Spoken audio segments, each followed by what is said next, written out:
По недоразбирањето и отворениот судир помеѓу домакините на манастирот во Кочански дол и надлежните црковни представници околу тоа колку и кои води се осветени, деновиве се огласи и владиката Иларион, кој во името на Македонската православна црква го појасни проблемот.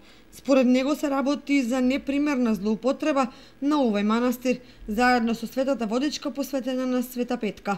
Благослов на Бргалничката епархија се даде благослов да се изгради таму храм и почна храмот да се гради, зашто на градителите им сме благодарни. Јас како надлежен митрополит реагирав и забранив освен Света Петка да нема друга вода, бидејќи тоа е една иста вода, за да не се манипулират и да не се лажат луѓето, а луѓето од мака доаѓаат и барат помош. Владиката појасни дека иако по осветувањето на првата водичка сопружниците кои го одржуваат и доградуваат манастирот, без согласност на црквата користат уште 3 води, кои всушност се една иста, со цел да организираат народни црковни собори и да собираат пари од верниците. Но исто така, истите тие луѓе кои што таму градат и постојано престојуваат, тие истите луѓе измислија уште неколку води со кои што пак ги злоупотребуваат и ги залажуваат луѓето, а воедно ја злоупотребуваат нивната мака и страданијата на луѓето.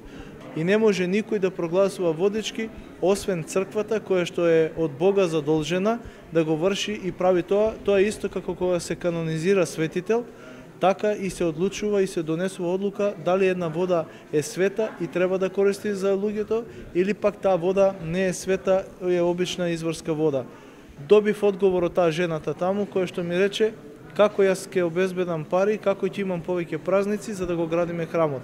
Значи пари Господ ќе си прати и ќе се најдат и градители и средства и луѓе што помагаат, но не сакам луѓето да се злоупотребуваат. Поглаварот на Бргалничката епархија им порача на верниците кои доаѓаат на овој манастир своите духовни потреби да ги исполнуваат на Света Петка и од единствената осветена водичка, бидејќи само на тој ден може да биде осветен и манастирскиот ручек.